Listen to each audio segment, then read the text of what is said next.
We are going to have a lesson about introduction of the macroeconomics. This lesson is about the students who are now starting their second part of the syllabus, that is the macroeconomics.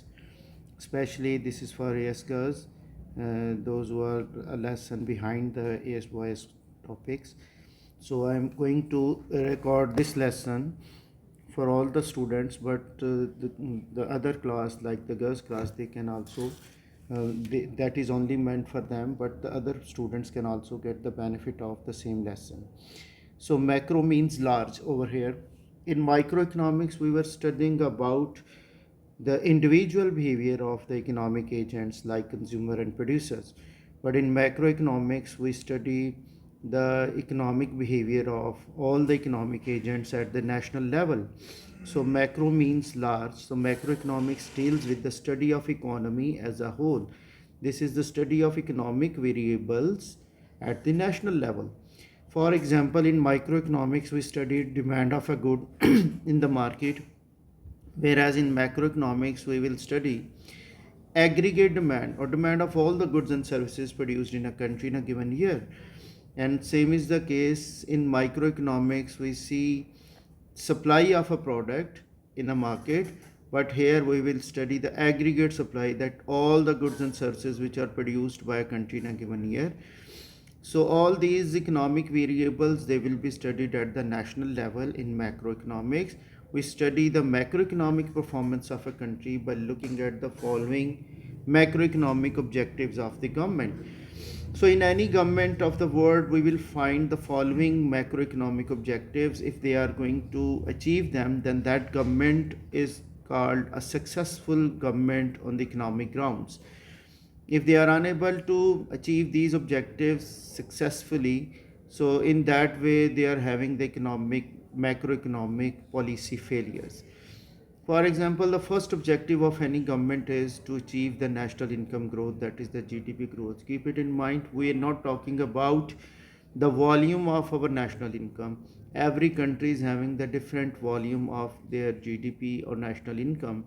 If their volume is increasing, we are not comparing the volume of all the countries. For example, Chinese economy is the largest economy of the US economy is the largest economy of the world, and they are having a size of more than 18 trillion dollar. So if they grow by 1%, so their volume will be far greater than our economy, which is only having a size of less than 400 billion dollars. So volume is something else, but we will compare or see the economic growth in terms of percentage, not in terms of volume. Okay. Another objective of the government is to achieve full employment or low unemployment. That's also an objective which is measured in terms of percentage of the labor force which is available in a specific time period, who are looking and able to work but could not find the job. So government objective is to get the benefit of all those people who are available in the working age group, and they are able to find a job and they are also looking for it. So their services have to be employed, and then the economic growth will be taking place. The third objective of the government is the price stability or low inflation. So in that way we will find this thing, that if prices are fluctuating too much, so in that case what is going to happen, the government will become unsuccessful and they will not be able to win the upcoming political elections. So basically, when prices of the necessities or daily used items are increasing, they will increase the cost of living of people living in that country. So that will make people worse off in terms of real income, or the purchasing power of their income will decrease and they will be pushed towards poverty, who are having the fixed earnings or fixed income. So when we want to compare the performance of any government or with that of other countries' government, these three, national income growth, full employment and price stability, they are called the domestic variables. What are those? They are the domestic variables.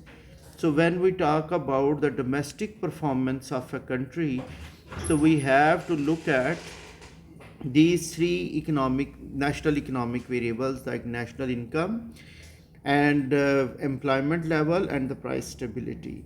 Now come towards the external variables, which are the external outlook of a country, that is the balance of payment, or in our syllabus we will study what is the current account of the balance of payment. So basically this current account of the balance of payment is showing us the external outlook of our country, whether we owe more money to our international partners or they owe us the money. Like if our payments are more than our receipts, then we need to borrow money if we are unable to have less money received out of our international transactions. So that is the main thing that will tell us about the external performance of a country, balance of payment, especially the current account. If our payments are more than our receipts, that means we are in a deficit condition and we are unable to cover our deficit within our own resources or our earnings. So that will make us to borrow money from international consortiums like Paris Club, IMF. So they will lend us money to bridge the gap between our receipts and payments. So when our national debt is increasing, so that is affecting our other variables as well. It will make our exchange rate depreciating, and when exchange rate is depreciating, so the value of money will also decrease internally and externally. So exchange rate, stable exchange rate, another economic objective of the country. So that will tell us whether we are able to stabilize our value of currency in international market. If our exchange rate is stable, that will make our current account in a better condition. And if our exchange rate is going to be unstable, that will make our country to face both internal and external problems. In many of the books, it is also written the sixth objective of the macroeconomic objective of the government, that is the redistribution of income. And keep it in mind, we studied redistribution of income in our microeconomic objectives of the government. Like in our previous section, in our previous unit, we were talking about what types of taxes government will be using to stabilize the income level or redistribute the income. But on the macroeconomic lines, we will have all these five objectives. Out of these five, the first three are called the domestic objectives, and the last two, 4 and 5, they are called the external objectives or the external variables of a country to show the external performance of that country. So now there can be the questions about these objectives. You can see if economy is showing the economic growth, it is going to have reduction in unemployment level. But at the same time, if growth is the demand side, then there will be inflationary pressure. So there can be a trade-off. When two of the objectives are achieved, the other two will be facing a problem. So we can find trade-off means when one thing is improving, the other thing is deproving. So there can be the words which are used over here. Which economic objective focuses on increasing the country's real GDP, real and nominal GDP, I will tell you. But in macroeconomics, we will be studying economic growth, low inflation, full employment, balance of payment, aggregate demand, aggregate supply, and nominal GDP, real GDP. So all these things will be studied in detail in our upcoming lesson. What is the primary goal of monetary policy? Monetary policy deals with the money supply that is designed by the central bank. We will study them in future. Each of the following is a consequence of high inflation. What is the term for a situation where everyone who wants to work can find employment? So, section B, these are the short answer questions. Explain the importance of achieving balance of payments equilibrium. Assess whether there is a trade off between economic growth and low inflation. And section C concludes with analyze the role of fiscal policy in achieving full employment and redistribution of income and wealth.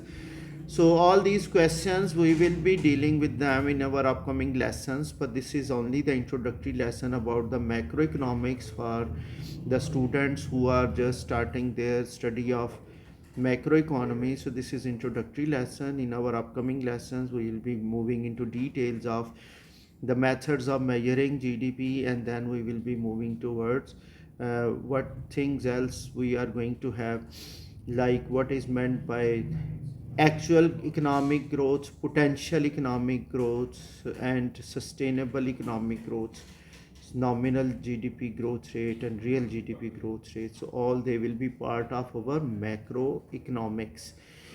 So that's all for today's lesson for the introduction of macroeconomics to ASGAs. So you will find this lesson easy going, and you will be able to understand the things very easily. Thank you. Wait for the upcoming lessons by tomorrow. Thank you.